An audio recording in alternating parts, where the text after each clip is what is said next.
So this is Sara Fetherolf. She's working with us as she's a ACLS postdoctoral fellow working with us, and she's going to moderate this panel.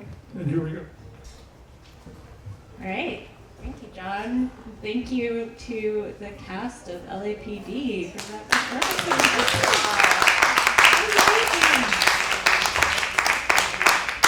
So we saw a dramatization of how compassionate systems can create empathy and generate change. And now we're going to hear from some people who are creating these compassionate systems and who are thinking about this every single day.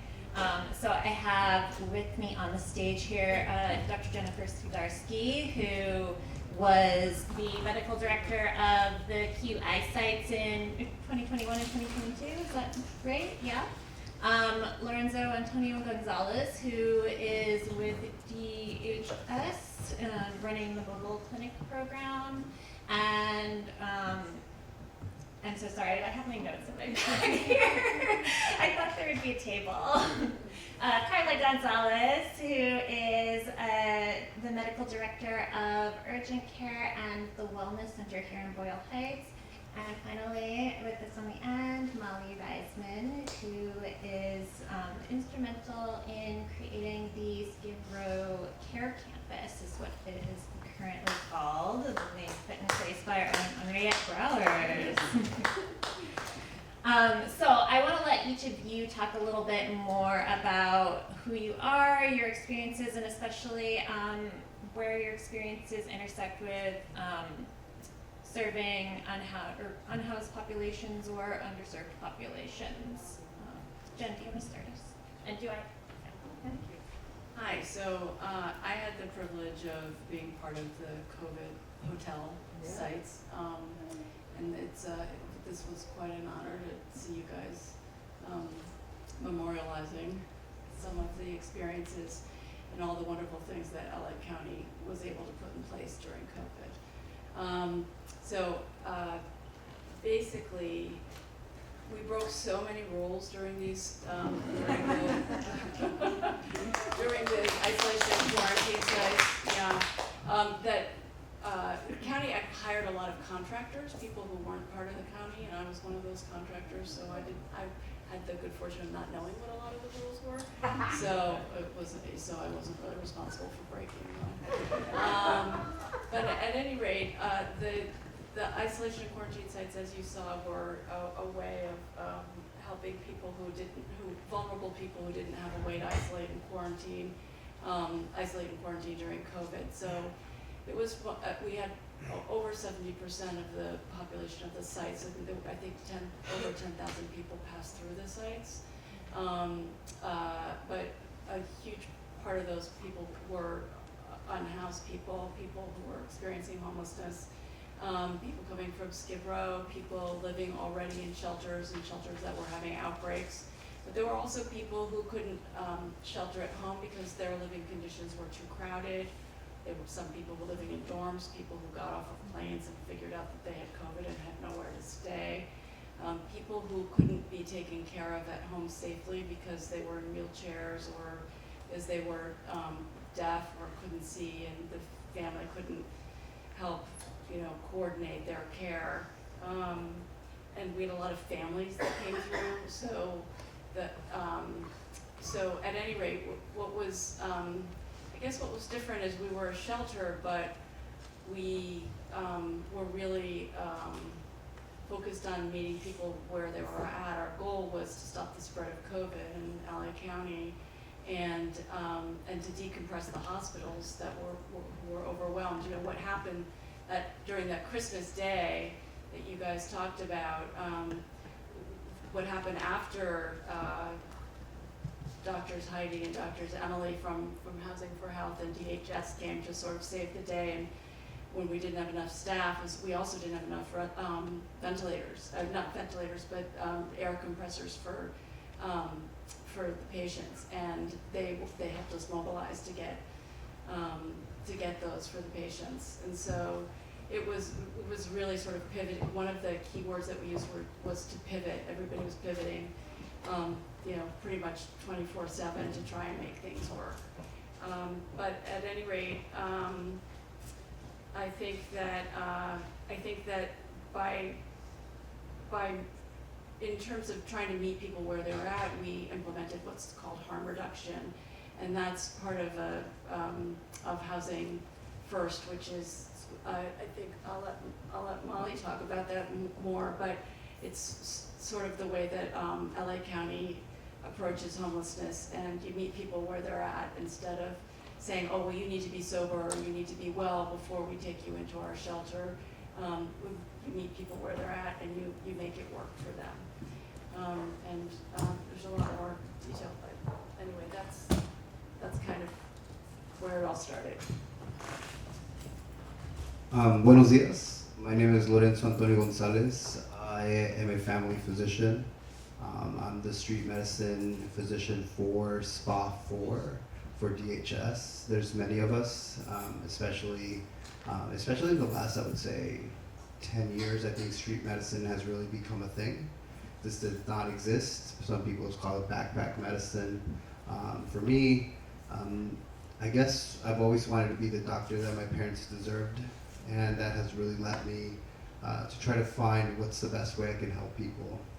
I've been doing street medicine about 13 years. A lot of it was down in Tijuana when there was the caravans coming up, when I was doing medical school down in San Diego, and really looking at the intersectionality of what health is. A lot of what I experienced really taught me that disease is the manifestation of oppression. And through that, I needed to become a doctor that was able to fight oppression. And how do you do that? And I've spent my whole life trying to figure out how to do upstream and downstream. That's what made me happy, led me to labor. I was organizing physicians for the past 2 years, making sure that we were being able to get funding for things that really matter to our patients through things called bargaining through the common good. And then I was brought to come and head out Skid Row, MacArthur Park. Right now I spend most of my time in MacArthur Park. It is a gateway community. It is full of folks that are coming in to Los Angeles for the first time, but also have been in Los Angeles for a very long time. And it is the epicenter of the fentanyl crisis that's happening. Throughout all this, we try to provide primary care. Primary care, not triage care, not something that we're just putting a Band-Aid, but something consistent, something that's going to be long-lasting and be able to develop those relationships we all hopefully have the privilege of having with our physicians. And before we go on, Lorenzo, would you be willing to talk a little more about what Spot 4 is, just in case not everyone in the audience is familiar with this terminology? That lingo, yeah, the jargon, sorry about that. LA is divided into about 8 different service providing areas, which is SPA, right, service providing areas.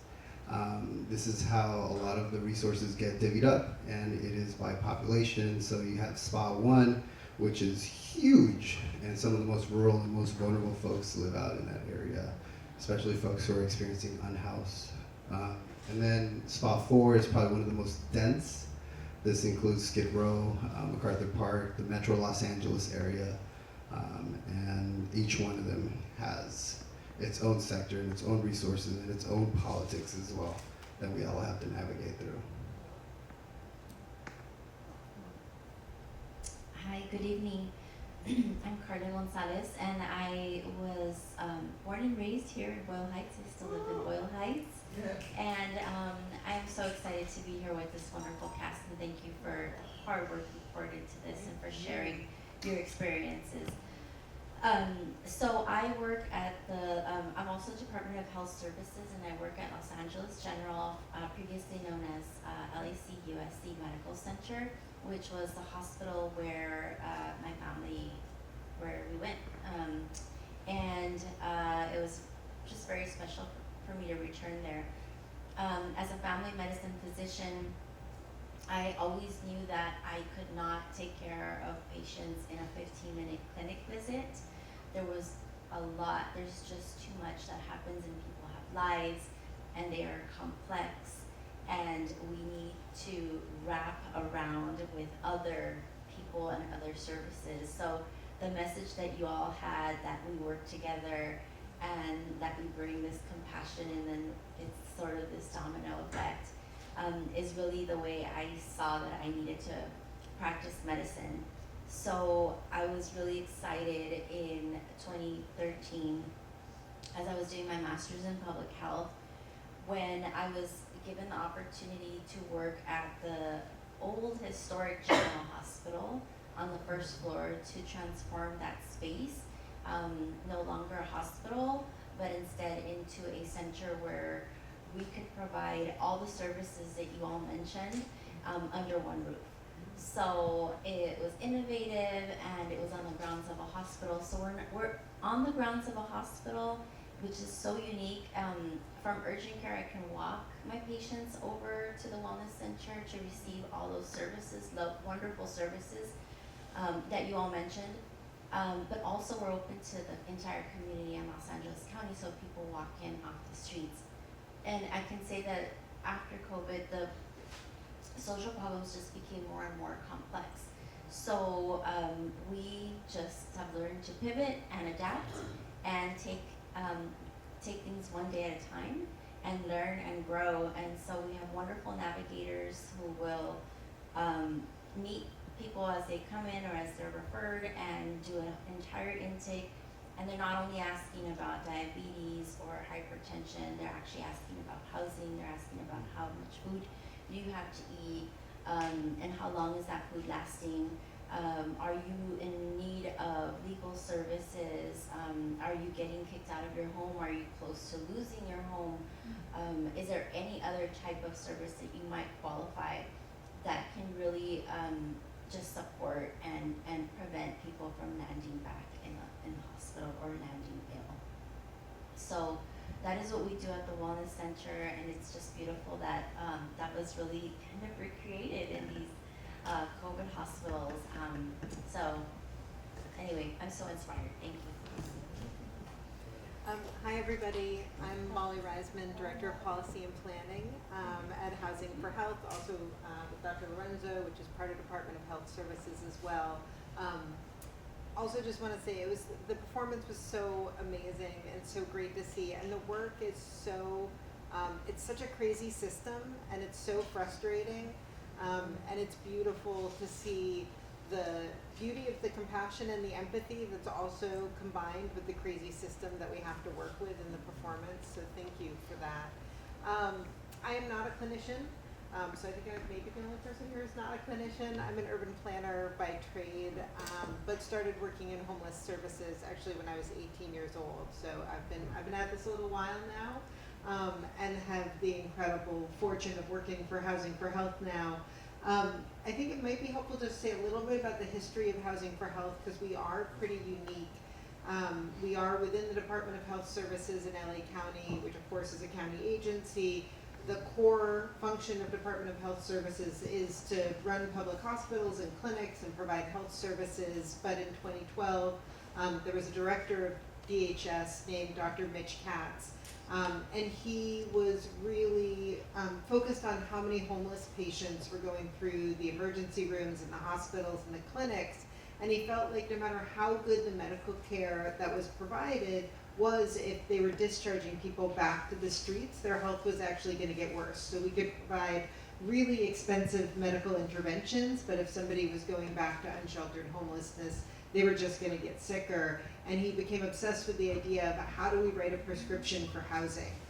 We could write a prescription for labs and tests and all these things and medications, and but how do you write a prescription for housing? And that was the idea of Housing for Health, that it would be the arm of DHS that could write a prescription for housing. And ultimately over time that expanded. We started with permanent supportive housing. Then we needed to have interim housing for people who were waiting for permanent housing, and we had to have outreach teams, and we had to create mobile clinics and benefit supports.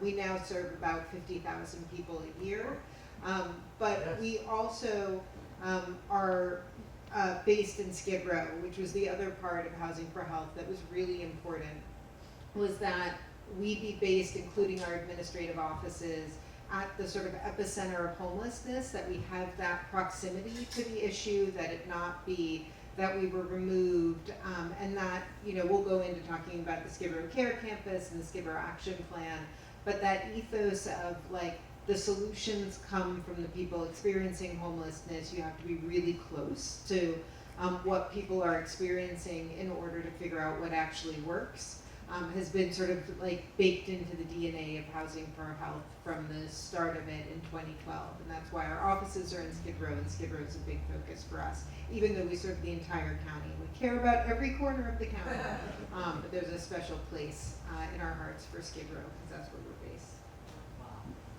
Thank you so much, everyone. And I was particularly struck by what you said, Molly, about it's a crazy system, and there are a lot of people who are doing wonderful work within that system. So I'm going to use that to segue to ask Jen to talk a little bit more about the COVID hotels before we start to hear a little more about what is happening now, both in the Boyle Heights neighborhood and in Skid Row. You mentioned particularly innovations like harm reduction, like using housing as part of the overall picture of helping people with their health in the COVID hotels. And I also want to say, I know that there's a lot you can brag about the successes that were seen in the QI site. So I wonder if you'd say a little bit more about that. Thanks. Yeah, that part's, it's a little bit hard, but you guys bragged for me on behalf of Housing for Health. That really was, Housing for Health really was sort of the brains behind the project.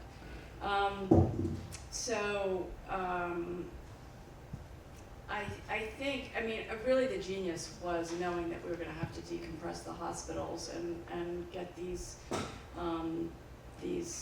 sort of temporary shelters set up that were, you know, medically capable.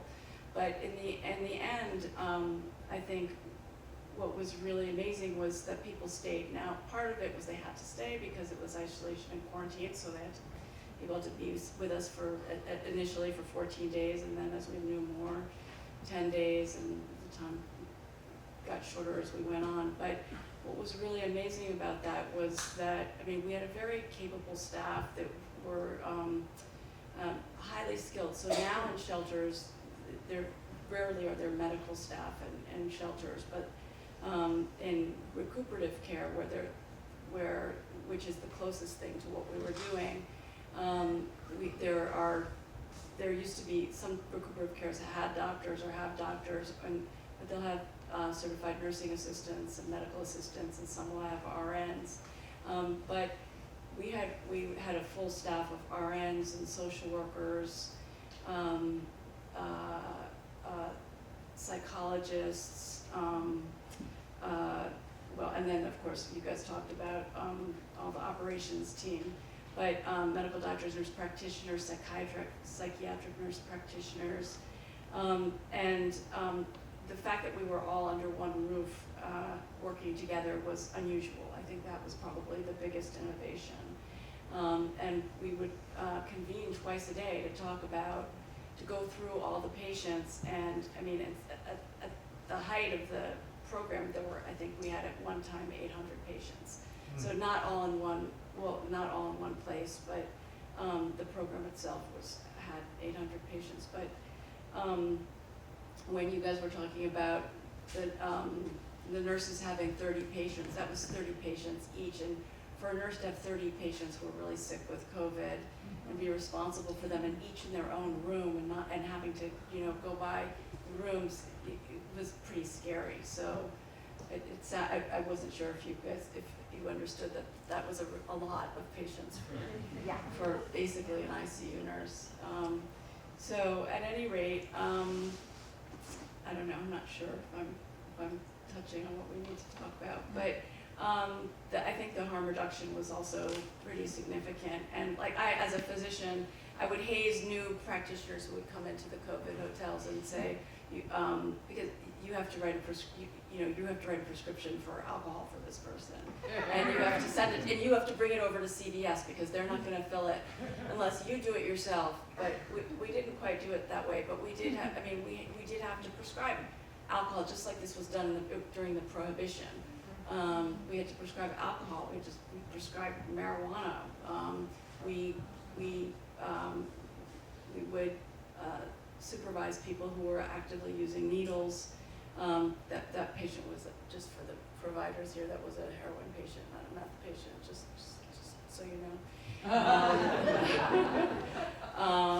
And I'm not saying that any of this is okay or not okay, but what we did was we accepted people for where they were at the time that they came, and people stayed, and we really got to know them. And I think what makes this program so special, and what would be special about programs like it in every spa, is that if you spend 14 days with somebody who's not, who hasn't been supervised, you can really learn a lot about them. You can learn whether or not they can do their activities of daily living.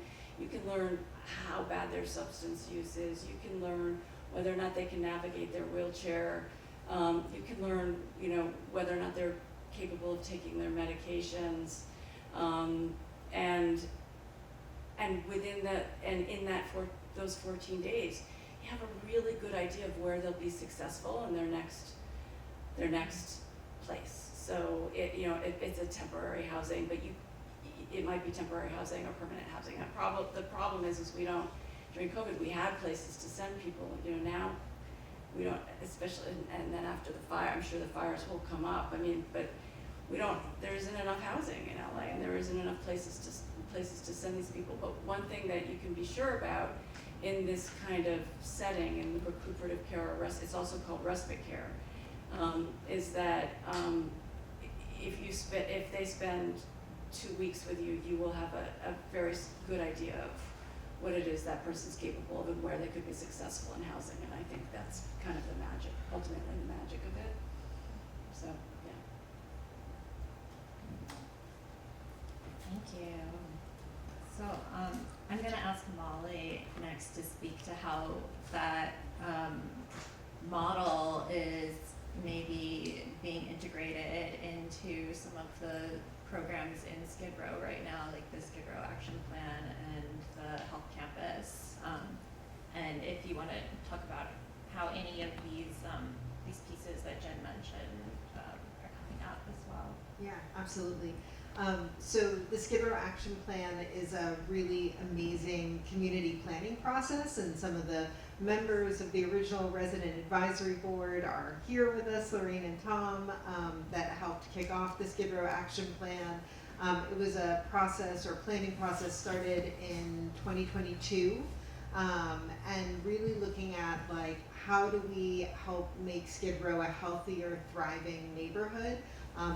The thing I think a lot of people don't know about Skid Row is it's actually an amazing community with extraordinary resilience, partly because of all of the things that have happened in Skid Row and how it's been ignored and disinvested in, and the profound racism and oppression that have shaped Skid Row. There's amazing community resilience, amazing community creativity, so many artists in Skid Row, so many entrepreneurs. And how do we build on the strengths of the community to make it a healthy, thriving place for everybody? So there's been this planning process for close to 3 years now around this. There's been numerous reports that have been issued from that planning process, lots of community workshops, and the plan really focuses on sort of 6 areas of recommendation. Permanent housing, we always need more permanent housing. It is the critical piece to ultimately end homelessness for people, is to have more permanent housing. We in Skid Row really have to focus on improving the quality of permanent housing. We have a lot of the sort of earliest housing that was created to address homelessness, old single room occupancy hotels. We've got a quality issue as well as a supply issue in Skid Row. More interim housing, we heard about there needs to be beds for people to go to, so how do we get more beds, but also how do we get beds that reflect what we heard about what worked in the QI sites, low barrier, non-congregate, well-serviced with enough resources where we can really serve everybody. And then there were some really innovative things that came out of the plan, a focus on creating a safe services space. Again, how do you create a really low barrier place where people can just walk in, have access to the most basic things like bathrooms and showers and laundry, but also like how does that become a pathway to getting a bed? So we have this safe services space we've been working on that's going to be part of the Skid Row Care Campus. The fourth piece is focused on harm reduction. We heard about how important harm reduction is, recognizing people are deep in their addictions and how do we support them through that process to be supported, connected to community, and getting on a healthier path. And then the fifth area is around improving healthcare, and ultimately the sixth area became about economic opportunity in the community. So we have this kind of beautiful roadmap that the community's created. It's a very bold vision, but that by creating that vision, it's actually brought a lot of investment into the community because it gave something where it's like, okay, we have this roadmap. And it's gotten we got a $60 million state grant to do encampment resolution in Skid Row. We've had a number of philanthropic organizations who've invested in the plan. We've had managed care plans invest. And one of the things that's come out of the plan, although there's many things, including incredible resident councils that are being formed now, so that this can be led by the community, Skid Row Care Collaborative focused on health. But one of the things that's come out is what's called the Skid Row Care Campus, named by Henriette. So thank you for coming up with the name that the community voted on and said this is what it should be called. But creating this hub of harm reduction and safe services, where we will similarly have like recliners and beds where people can just walk in if they need support through harm reduction. To have a safe place to go, a safe services space. One of the big parts of the culture of Skid Row is we have really robust parks. So there's going to be a park-like space where people can walk into and, like I said, have access to everything from a bathroom and filling up a water bottle and charging a cell phone to how do we get you on a path into interim housing and how do we find you a bed tonight. And really try and create that immediacy.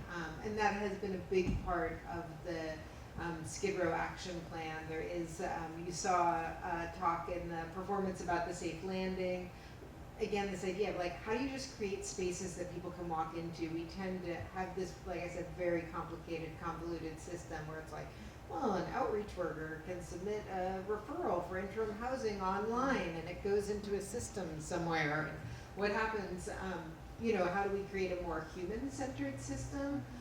Where instead of like there's a form submitted somewhere which maybe somebody somewhere else reads, like how do people just walk in to a space like a safe landing or the safe services space, and a human being will support you on trying to get where you need to get. And so that's part of what we're trying to build, both with the Skid Row Care Campus and other programs like the Safe Landing that we've been able to create in Skid Row as a response to the amazing vision that the community put forward. Yeah, thank you. That's really inspiring. And it's so exciting to see that these concepts are being carried forward in these neighborhoods. So one of the reasons I wanted the term spa defined earlier on is that part of the project of these series of performances that LAPD is doing is to take this performance to each spa as a sort of gesture toward the whole of LA County, and the fact that, I think that as many people here know, Skid Row is a very particular community, and there is a lot of awareness of these issues and the issues with housing policy that maybe aren't working in Skid Row. So I think in some ways it's almost easier to get buy-in for those innovations. But we don't know because we're just now going to these other neighborhoods and we want to learn more about how these other neighborhoods are approaching healthcare and housing policy and how they're getting people into housing and getting them healthcare. So I'm actually going to ask Karla to speak a little bit about, I know that the Wellness Center serves a large population in Boyle Heights, but how is it creating access? How is the Wellness Center in particular serving the community of Boyle Heights? So we also have the no wrong door policy where even if you were to tell us today, there's somebody that needs X, Y, and Z. I felt so validated earlier when we were saying that we were kind of building building the plane as we're taking off, whatever that saying is. Because I think that this is where we're receiving clients, we're receiving referrals from everywhere and anywhere, and though we have things that we do very well and we're very comfortable in that space, one of the things that we did notice is with the housing crisis, we weren't just getting the patients that were like able to walk themselves over to the wellness center, or community members that are able to come in and vocalize, I need this, service, or a person who's surviving intimate partner violence, I need the East LA Women's Center. But it was really people who were walking in off of the street. So I am very thankful for these spaces because I've learned so much, and things like for Housing for Health, I learned about housing applications because I was seeing that the patients and the community was coming in, they weren't housed, they were spending the night, elsewhere. We do have a restorative care village on the grounds of the Valley General. I couldn't even tell you how to get a patient in there, and for the longest time, I was like, how does this work? So it's so nice when somebody just kind of sits down and tells you, like, this is how it starts, this is how the pathway starts. So we started exploring. Where do we start? So now I know about the CHAMP application, which is, I was so excited that I learned that term, and now I call people, I was like, well, did you put a CHAMP application? But it's these small steps, and when you guys said you have to stay in place for 14 days at the Wellness Center, it's a place that, we also go out to community, but people, can come in. And for us, a win is anytime we're able to get a person back that has 10 maybe problems that we need to try to solve, but that day maybe we just got one, we just fed them that day, or we just filled out one application, or we gave diapers out, or formula, whatever it was, and then the next day they're coming back. And that's really how we function, that each person is it's unique with unique needs, and I think this is why our wraparound services work. So the way we work in providing services is we have so many community partners. We have our core staff at the Wellness Center, which consists of the East Los Angeles Women's Center. They specialize and have been doing so for 40 plus years. Survivors of intimate partner violence, trauma, and it's one other thing they do really well. I'll come back to that. But they've been doing it for 40 years, and they're intense services. They have therapy, they have different forms of therapy, dance therapy, and so they are one of our core partners. The YMCA was there up until very recently, providing youth services. They kind of outgrew the space that they were in, so they had to move into a bigger space. So they're no longer housed at. They're our partners. We have the Family Justice Center that works with finding and adjusting right away if somebody has come in with some sort of traumatic event that has to do with intimate partner violence and sexual crimes. They will actually investigate those, and they will in a very client-centered way and trauma-informed way be able to collect evidence they need for the future in those moments. So they're also in our space. We have maternal and child health access, and they help us out with actually filling out an application and helping people through Covered California, which is, I mean, I've tried to navigate covered California and I couldn't do it. I actually had to send my grandfather and they took care of him. So covered California, diapers and food. And then we have neighborhood legal services. They call themselves the anti-poverty organization, and I am so grateful that we have them in-house. They have been instrumental in having people know about their tenants' rights, finding small funds when people don't qualify for something like CalFresh, but they're food insecure, so they will find other types of resources. And really walk people through any sort of like legal issue. They're not like criminal law. It's more of benefits. That's what the neighborhood legal services does. And then we have Alma Family Services, mental health services for the entire family, and they've been around in the community for also many years.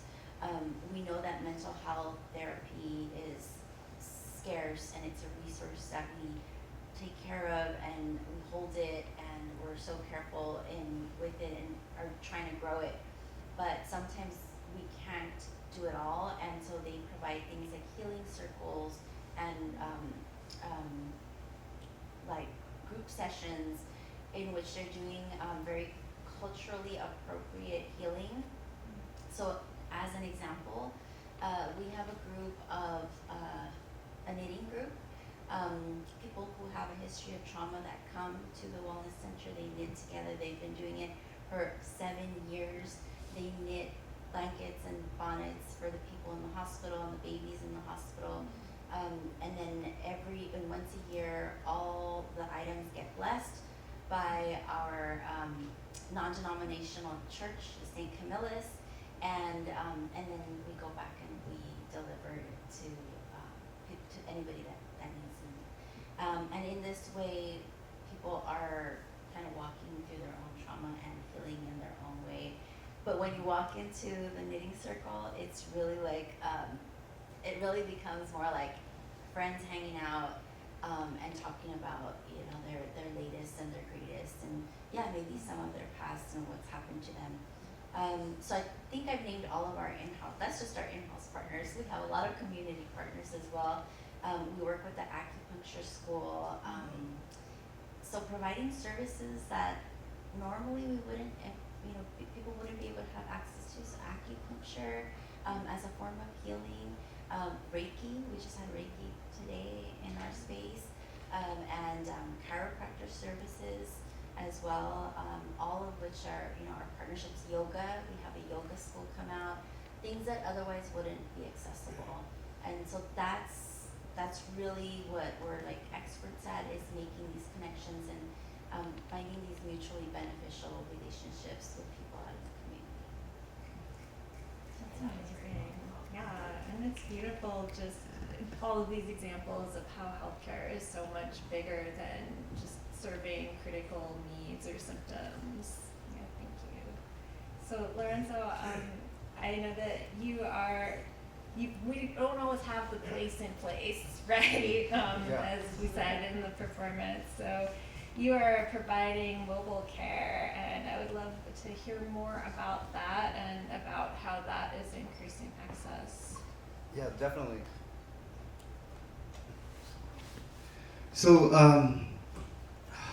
I wish we could bring more of those services out to the streets, and like that, it's so beautiful because all of this is healthcare. And the role that I play is this idea of being the safety net of the safety net. What ends up happening when folks cannot make it to the hospital? What ends up happening when folks cannot make it to the doctor's office? And how do we end up filling those gaps? Or how do we become the permanent in that space? One of the things that really resonated with me with the play today was this idea that they're waiting. People are waiting, and they're waiting, and they're waiting. And what happens when people are waiting? How do we then address the needs of those folks while they're waiting? And the thing that I've learned, I didn't learn, I knew it, it's just now it's in my face, is that most people have healthcare insurance. Most people, especially this group of population, has access to Medi-Cal, has access to to the services that they require, but the barrier isn't the actual insurance, it's not the access, it's actually the delivery. And that's where we're trying to look at innovative ways, and one of this idea that we're all piloting this. It's this idea of street medicine. It's this idea of mobile clinics. It's something that, again, looking 20 years ago was very scarce. But now we're trying to say, okay, what do we do more than seeing someone dying and sending them to the ER? How can we be even more in that space and providing trauma-informed care, meeting people where they're at? And that, to me, as a family med physician, is making sure folks have that preventative care, that access to that immediate, like an urgent care aspect, a preventative care aspect, women's health, being able to give addiction medicine, provide mental health. The ability of doing it all was that scope of family medicine. That's something that was what I was taught to do. Now we're just trying to break down the barriers, and a lot of those barriers coming from a very progressive clinic, the one that would see folks no matter what walks you would come in, still had barriers. From the way the own staff saw folks, from the way the rooms were set up, from the way the parking structure is, from the hours. All these things become barriers, and we need to figure out answers for them. One of the things that I would say is that we are being judged in a way that is being judged of any other clinic, and we're just not that. Our successes are completely different. When we identify a person who's in renal failure, and we're able to get them into dialysis and on a path to, having a fistula so they can live another 10, 15 years. When we're able to give someone their diabetes medication so they can actually be able to not go into diabetic ketoacidosis and be able to then, again, live another 10 or 15, 20 years, whatever that is, that means a lot to that individual. And that might mean a vaccine, that might mean an antibiotics, that might mean wound care, but we have to be able to provide all of this. And that's the tricky part. How do you do this to meet the most amount of folks? You can either look at folks at being able to provide a small amount of high quality care, or you can provide what we are all accustomed to is providing a lot of care, but sometimes things fall through the cracks. So the real sweet spot in all this, in the innovation, is how do we provide high quality care to the most amount of people that we can? And that's something that we're always trialing and figuring out, does this become a backpack? Does this mean my ultrasound comes into my phone? Does this mean that actually we should have a big RV that fits, we can see 20 people, because now we're able to provide higher level of care, being able to provide much more things that you would actually only find in doctor's offices. From EKGs, from IV antibiotics, like these are things that normally would only be taking in a brick and mortar, and now we're bringing it to the corner of 7th and Alvarado at MacArthur Park. Now we're bringing it to 5th and Downey. Right now we're bringing it to Lancaster, to the deserts, Upland. Now we're bringing it down to Long Beach, to the riverbeds. This is the thing that when I was approached to say, hey, do you want to be a part of this? I could not say no. Because now we were really providing something that is so innovative to the space that it is, but it's so basic to what we all experience. And I think those two dichotomies is what the magic in all of this is. And like I say it again from the beginning, we don't want people in the streets, but we know the system is going to make folks wait. How are we going to be able to provide high quality care? Because if I'm going to be a part of something, we cannot underserve the underserved. That is just plain and simple. If we're underserving the underserved, then we got to move out. We gotta just rethink about it. And at this moment in time, I'm so happy to have my continuity patients, the folks that we've been able to get surgeries, the folks that we've been able to help with their addiction. And you know what? There's a lot of failure too. There's a lot of folks that, it wasn't their time at that moment, but we just had to be there. We had to move, to them as well. We had to reassess their need.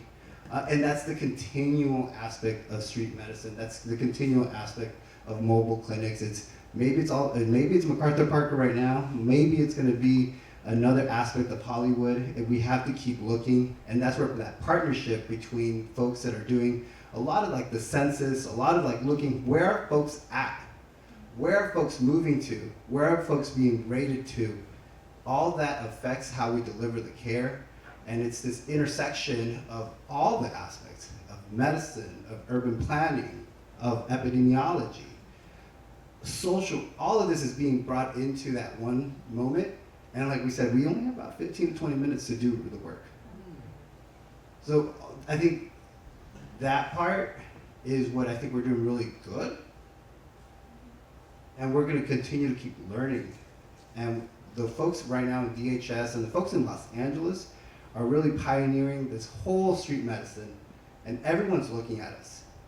The whole world is looking at what Los Angeles is going to be able to do, not only to try to solve homelessness, but to be able to make these folks as healthy as possible so they can self-actualize and live the life that they want to live. Yes.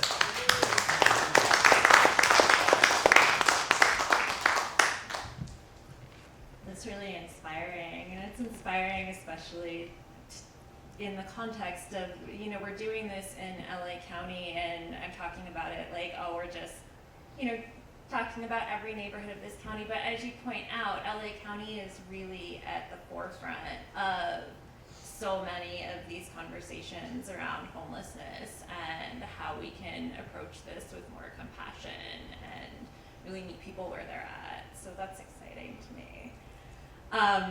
So I want to open up for questions from the audience in just a minute. I have one more question for each of you to answer, and that's just when I come away from a conversation like this, I often find that I'm very inspired by these big ideas, and I don't always have a clear sense of how I, as a non-medical person or someone who's not deeply involved in government, can contribute, can take action. And I think that that's something that is really important, is to create access not just for, you know, the folks who need these services, but for folks who want to help, who see what is happening and want to be able to act. So my question for all of you is just, if there were one simple action or maybe step in a series of actions that people in this audience could take in the near future to be part of the solution, what would that be for you? Well, it's a really good question. It's a really good question. For me, I think it's just being comfortable saying hello to somebody you don't know on the street.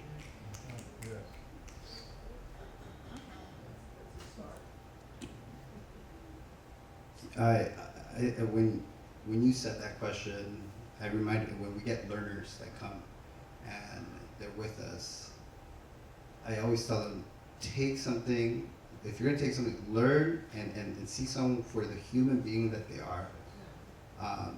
And with that lens, that's how you should be leaving this place, knowing that everyone here still has human dignity. So being able to just reflect on that and the humanity of all of us, I think that's a really key way. Another, if you're a social worker, there's so many spaces. If you take whatever skill you have is useful.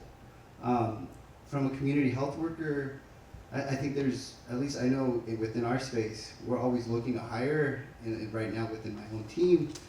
So I think it's just folks that have that compassion. There is space for that individual to contribute in like a day-to-day life as well. And really, if this is also like your path, the personal is professional. Like, try to make this your day-to-day. And if you can make a life out of it, I think it becomes really meaningful. I love the learning about things that are out there, about what people are doing. I'm gonna talk about the Health Innovation Community Partnership meeting, because I think that it's really important to bring in the voices when we're creating things that are important, and asking and making sure that we're asking the right people, the voices are heard, that your stories are heard. Stories are super important.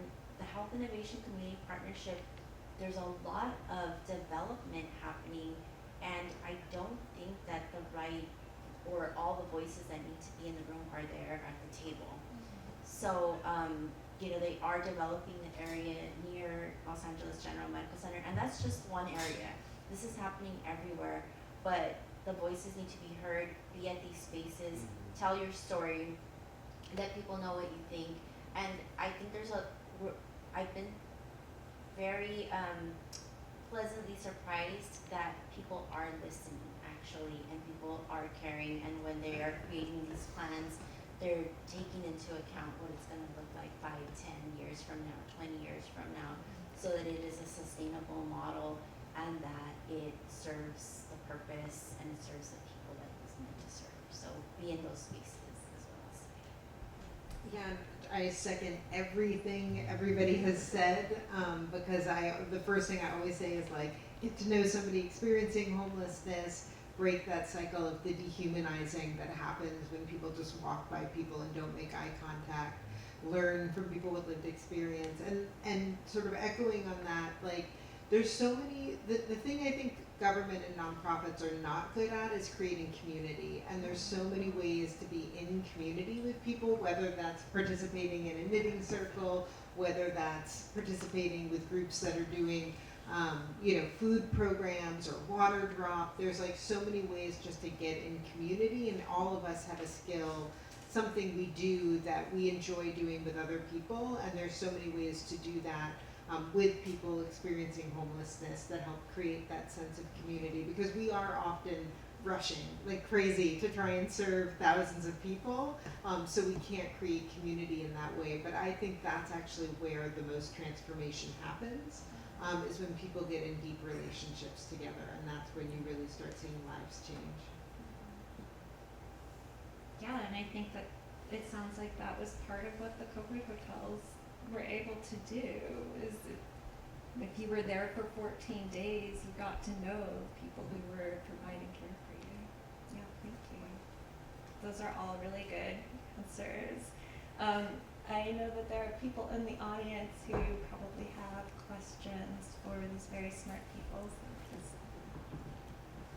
Is there any way that we can scrap the CES, which is neither coordinated at all? It's what they said it was. What is it that you guys said in it?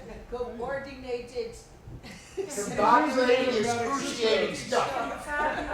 If I could just say one thing about CES, our problem is not CES, our problem is that we don't have enough housing. So you could scrap CES tomorrow, and there's still not enough affordable housing units for everybody. So I do just want to, it's easy to look at CES and say, oh, that's the reason why it's slow to get housing. No, the reason it's slow to get housing is we don't have enough affordable housing. But I still think it's a stupid system. Then fix the system. We are the system. If we actually followed the rules, if we all counted the same, if we used the same signs, we would actually be able to create that change. We have every story available in the room, but if we are not able to amplify and learn from those problems, those mistakes that we made, like we just heard about all your successes, you know where we really learn, where disruption and innovation happens, is when we record the error. When we record the failure, hey, this didn't work, and finding out what was the correlation? Why did this work? Because each person is different. Correlation is not causation. Everyone has a different story. Hey, can I get into a sewing group before I go homeless? Can I get some assistance with food before I go homeless? CES system.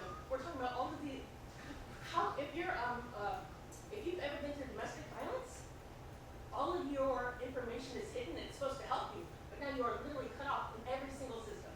And you have to re-sign up. If you're a kid, if you change names, if you change schools, if you change spas. And when someone asks you, oh, well, how are you going to go? Well, what spa do you live in? What's a spa? And now I can't get assistance because I can't tell what a spa is. And then the money that they spent to build a website that tells me what spa neighborhood I can get services in is not running properly, or it doesn't work on a mobile phone, or it has, I have to attend a Zoom call when you only gave me 5 megabytes for my free phone, but it takes 1 full gigabyte to do one video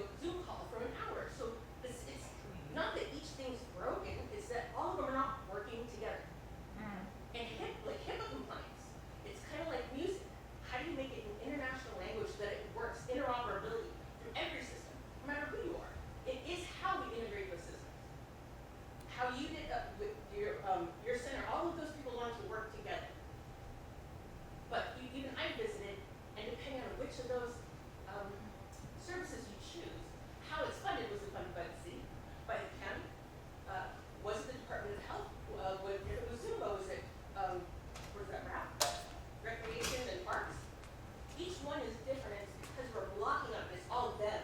We kept saying it in the show, them, us, you know. We're making so many different reasons why it's not working that we're not realizing our goals. It's not just one person, there's not one way. Each of us, in each story, how we play, that changes the system. That's how we centralize. Sorry. There's lots of great points in there.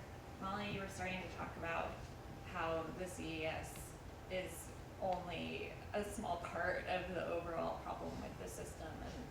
Well, and I also think to some of what we just heard, so the latest research is showing that it's about 60,000 people a year who become homeless in LA County every year. Like, this piece of like, how do we support people before they ever have to experience what we're seeing on the sidewalks? Like, the suffering that people experience when they're going through unsheltered homelessness is astounding. It takes years off people's lives. I mean, nobody should get to that point, and that's why I just say, like, there is, everything she said is true. Like, there's so many ways that the system doesn't work, about that piece of like, how do you actually deliver the services in a way that actually get to people and don't have all these barriers.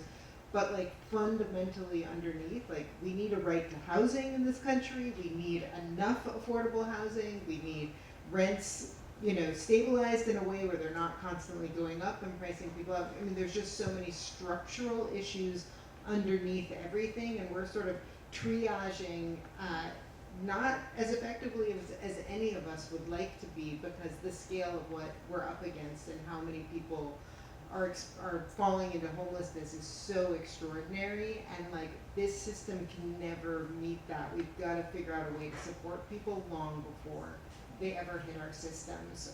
It's just, this is not working to have this many people. I mean, nobody should experience homelessness, period, and certainly not at the scale we're seeing in Los Angeles.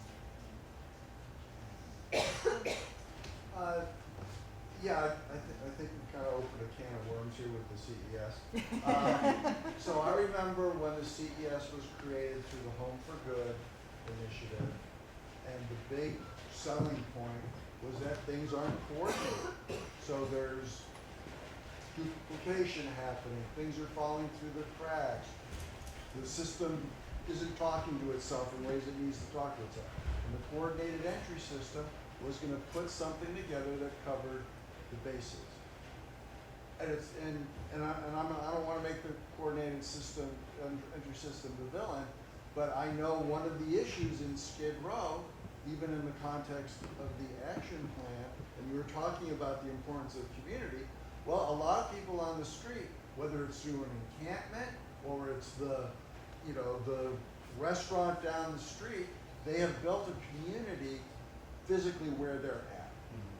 And so the problem, the UMEA project is dealing with this right now, which is a big affordable housing, a partnership between Little Tokyo and Skid Row. That when it comes time to open up these affordable units, permanent supportive housing units, the CES might bring 5 people from Hollywood and 8 people from South LA and 4 people, because they're getting the highest score, rather than saying, well, if you've got a bunch of people in Skid Row or even in Little Tokyo who have some sort of healthy network of people, then you want to honor that, and you want to maintain those relationships as you're opening a really important door for them to move forward in life.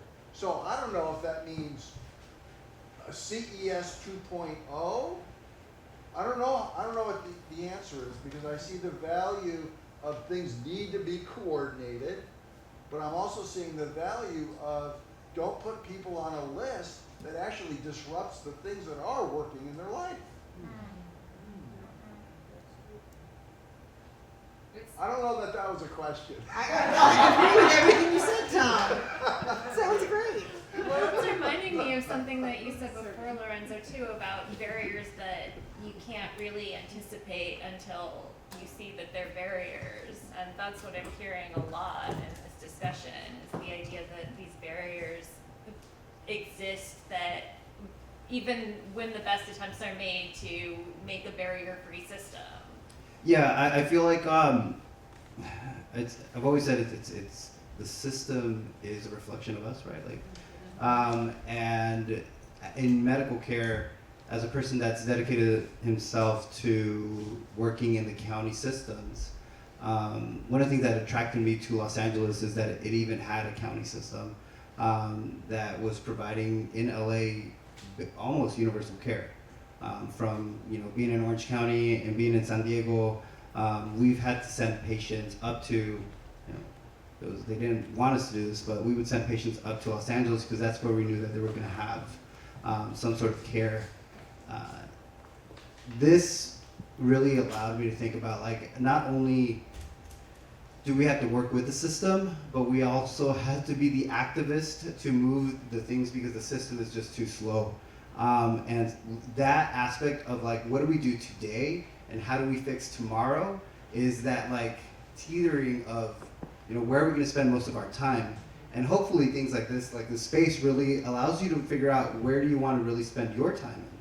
And where are you going to be dedicating the time to be moving the stuff that really that makes a bigger impactful change on like a society level, or are you going to be focusing your time on making the impact on the individual who's really changing their lives? I mean, like 10 years with people that you love is nothing that you can't just joke on. Like the folks that are actually saving people's lives and giving them that time, I mean, that means everything to them.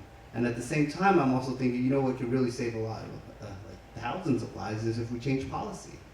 It's just that we need it all. It needs to be done, and it also needs to be done simultaneously. So depending on where the area you're going to spend your time doing, it's really like how, like I said, we don't underserve the underserved. So like if I'm going to be working in a system that I know is slow, then I have to pick up that slack, right? I have to pick up that call and be like, yo, this person needs that surgery and needs to happen now because if it's not going to happen, how are we going to get this done? And the system is just going to be too slow. Now, not everyone functions that way, and folks burn out, and then apathy sets in.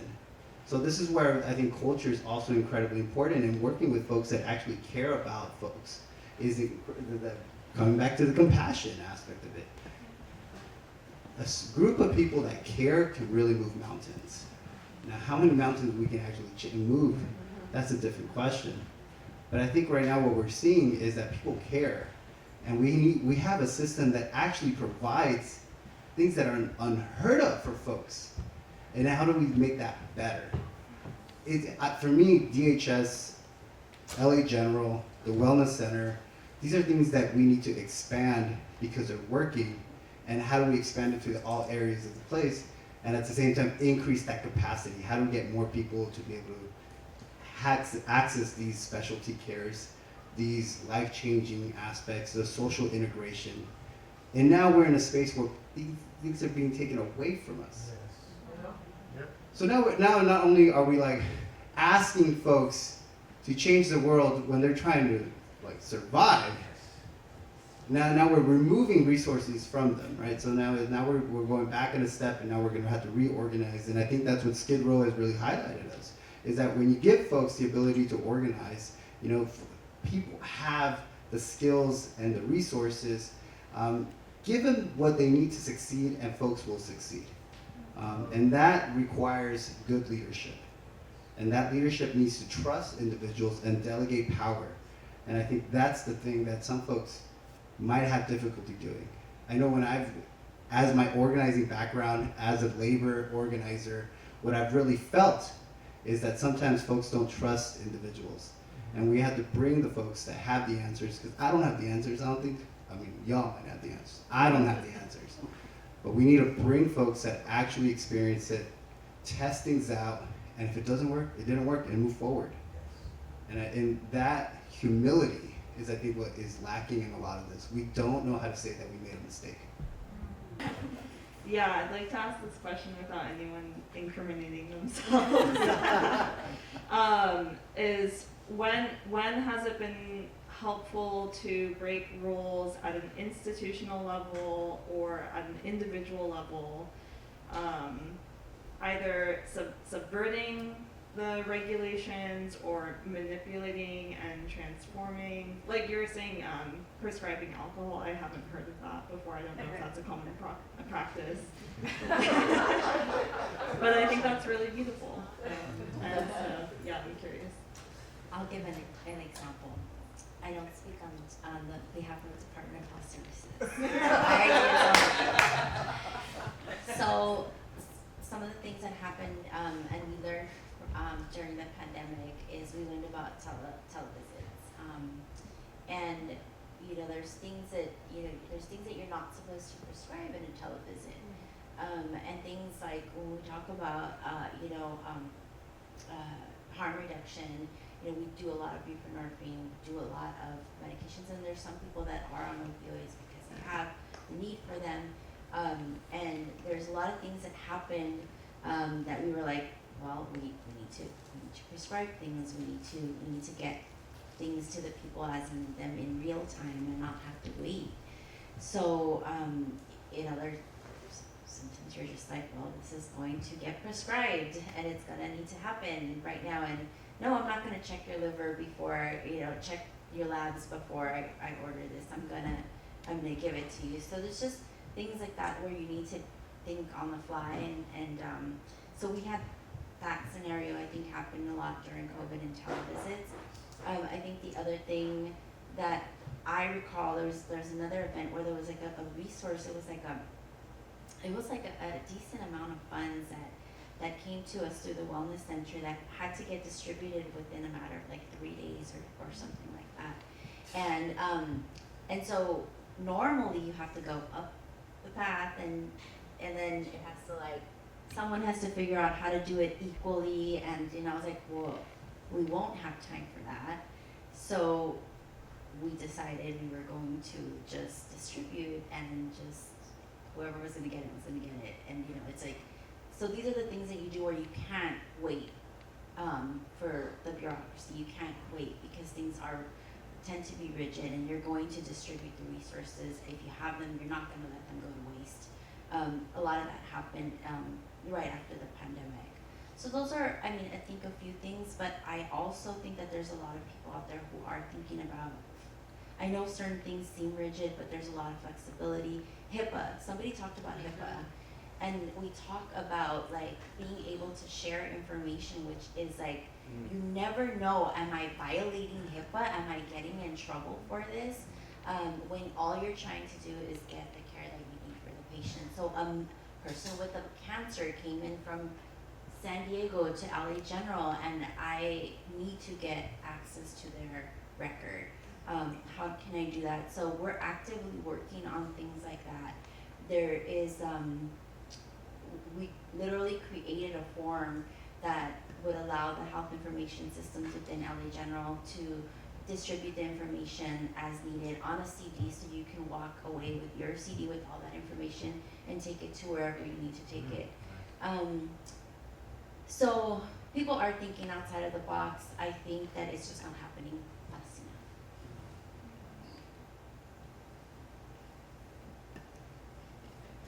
enough. The one thing I'll just say on this is that COVID changed the risk proposition completely, where the world ended as we all knew it. We all had that experience of March in 2020. The world ended as we knew it, and everything got sort of thrown up in the air. And so when that risk proposition went out the window, it allowed us to be like, okay, well, if we don't allow this person to have access to marijuana in a QI site, they might go out and infect 20 people with COVID. What's worse? So it just, there was this moment where it was like, what we were up against is so far beyond the rules that the rules don't apply anymore. We need to do what we need to do. And so, it is really hard to figure out that balance on a day-to-day basis between, when do you sign the form when you're probably not the person with the authority to sign the form, but it needs to get done because somebody needs something, these questions, these ethical questions sort of come up all day long. And you have to be like, I'm taking the risk. Housing for Health tends to have a pretty high risk tolerance, which doesn't make us a favorite of the county. But, it's an emergency. We've got people dying on the sidewalks. Sometimes we're going to do that stuff, and if we get scolded later, okay. And sometimes there are things where it's I had something recently, a building didn't have the right certificate of occupancy, and I was like, and my boss was like, no, you have to get the right certificate of occupancy for that building. It's like, okay, we'll figure it out. Sometimes you find that the risk is too much and you gotta play by the rules, so you're constantly navigating these questions. It's you go into this thing of like first do no harm, right? Like you're gonna do what's best for the patient, and everything else, as long as you're practicing standard practice, like upholding the medical aspect. Let's that's what lawyers are here for, you know. Like, because I'm that patient's doctor. And at the other side of it is, yes, it's my license, right? Practicing medicine is a privilege, right? This is something that I understand, but I also didn't come into the system to just partake in a violent system, and therefore, just be status quo. Like that's just not why I'm here. So if that means I write a letter that I fluff, I'm not going to be a person that's going to obstruct someone's housing. So if someone has access to shelter and they need a medical clearance, and sometimes there's like a time lapse, they're like, well, you have to be someone's patient for 30 days. You know, dating, we'll see, we'll work it out, right? It's what the patient needs and how you're going to get it done, and if it's not going to get done, is the alternative more harm? Then whose allegiance do I have to it, right?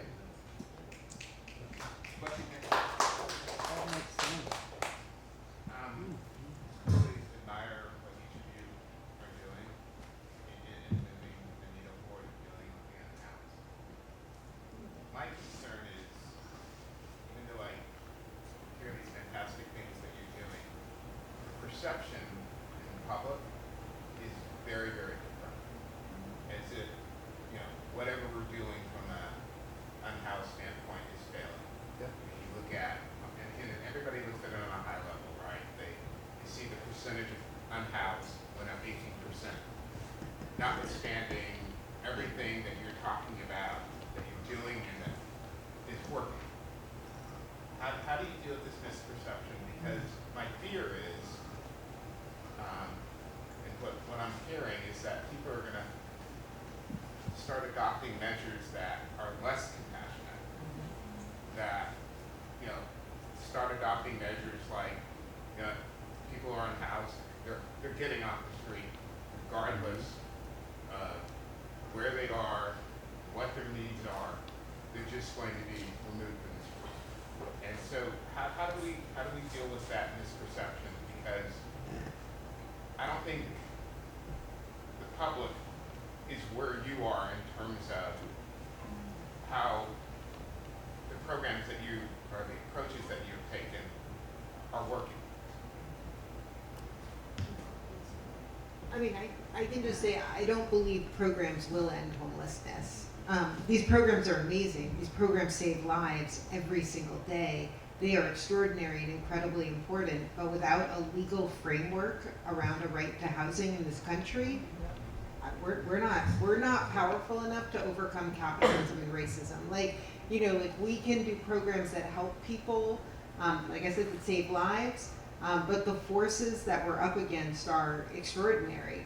And we're going to have to take a different approach in this country if we actually want to end homelessness. These programs, we end homelessness for individual people, but like I said, we can't stem the inflow into homelessness, and that really will take a legal framework in this country. We've got to really find a way to keep people stably housed and to have rents that they can afford, because that is what has changed in Los Angeles. That is what is driving this epidemic, and that is very hard to figure out how to do. That's the thing nobody has an answer for. And it is hard and demoralizing doing the work, and because you're right, the public perception is that homelessness is getting worse despite lots of good work happening. And it's not because there's not amazing programs doing incredible work, but there's very powerful economic forces at play that, you know, it's going to take a long time, I think, for public perception to get to a place where people will really be willing to support the legal framework that's needed. Sorry, I feel like that was a really depressing answer. No, that's the answer. Yeah. It's just how do we get there, and that's the difficult part because we have to organize. When I think of I used to run away from politics. That's why I went into medicine. And then I realized that politics is just a word for value advocacy. Folks are just advocating for their values, and then it just becomes like a strength game on which side is stronger to push their values over the other. And I think we're seeing that in real time. And that aspect of it is that then if we don't get involved in this, if we continue to be apolitical, if medicine continues to be apolitical, then people will suffer, right? How do we move the people that prefer to be apolitical because they have the privilege to not be impacted? That's going to take relationships, that's going to take conversations, that's going to take time, that's going to take effort from a grassroots level. This is like, everybody was so mad on Instagram recently, and it was like, a revolution doesn't happen in a silo. Like, this is going to take you to talk to your neighbor. And you're going to have to share with your neighbor your values and understand where those stands is. And then realize if you all disagree, then it becomes like, well, what is the law of the land and how are we going to get there? And that's going to require a mass of people to be able to get into that direction. Creating that mass of people needs value-based leadership. And this is where folks that believe that a world should look a certain way need to be able to vocalize that and move folks. They've asked me, what is the difference between activism and leadership? Right? Just turn around. Do you have people following you? And if you don't have people following you, then you have to really critically look into yourself and figure out why. Because if you really want to make these changes, if these groups of people that we're trying to figure out, we have to take the time to develop a framework that is going to fit in their desires as human beings, but all of our desires. And that commonality is the language we need to be speaking and needs to uplift us all. It's easier said than done because it requires nights at a time, like sitting next to each other, talking to each other, creating that human connection at a grand level. But it's been done. And great people have done it before, and we can continue to move it forward.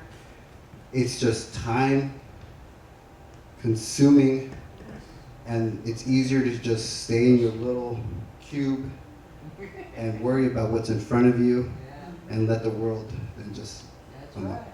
But your answer is I go to them and I talk to them about the work that we're doing, and we talk about my patients not violating HIPAA, talk about the patient lives, about how this Guatemalan person just came here, just the same way our mom came from Mexico, who is now looking for prenatal care, just the same way you're looking for prenatal care, who is breathing, living these things that bring us all together and making folks realize that this is our community.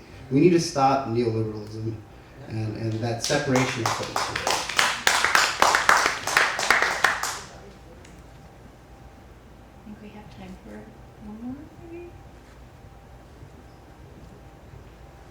Maybe I'll just make a comment. Running a theater, I think one thing that hasn't been said in this discussion is also the role of the arts. And we saw a wonderful performance, right? And the arts brings that access. It's that first step, right, with low barrier. So, so congratulations to LAPD for being that first step. Thank you for hosting us. Yeah. Teamwork.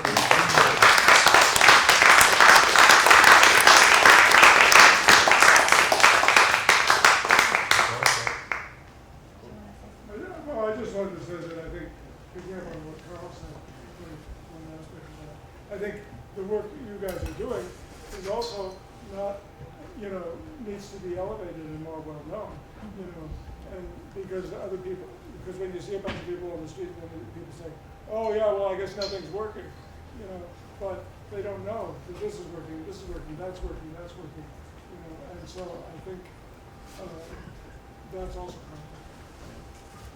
It's changing narrative. That's why we're going to every spa.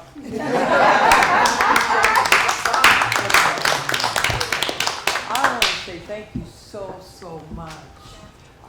I heard everybody share, I heard what you had to share, but I'm looking at people that went through the pandemic, that had to change what you was taught to do, and do it from your heart, and hold, and grab people that wanted to do that way to help people. Otherwise, you would have stayed stuck on stupid. What do we do? Because they didn't teach us anything like that. And you know they didn't teach you anything like that because the pandemic was new to everybody. Yeah. Everything was broke down. It's like a new baby trying to walk, and you had to figure out what direction to go in. And you learned something new. How to build something, how to build a better foundation, even for the medical system. Through the pandemic. That's what the play, we got this from you guys. We wouldn't have did the play if it wasn't for you guys working front line, helping people. You hear on the news, Kaiser or all these big hospitals, how they're running around and stuff like that. You've not heard one time about doctors, social workers, nurses, working with the people on Skid Row. Yeah. The most scariest people, because they didn't think they had insurance, they had nowhere to go, they're already on the ground. And you lifted them up by doing what you had to do. They was already almost dying already. And you brought them back to life with a newfound message of life. And they learned more about doctors and people that really can care about them. You gave them courage to rise again. And that's what I like about the whole situation. Because I hear you, I shared this before, but you didn't know this in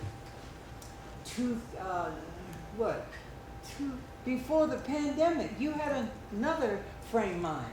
But after the pandemic, and you had to rush and do what you had to do to help people that was less than fortunate. So you have a different mindset today because you experienced something as well. And I just want to say thank you. Thank you. Because I know what it's like. And your story is whatever you're doing. Sing, all you sing. Take care of my friend. And your story is restoring his life. Restoring. They got it. Thank you so much. Very much.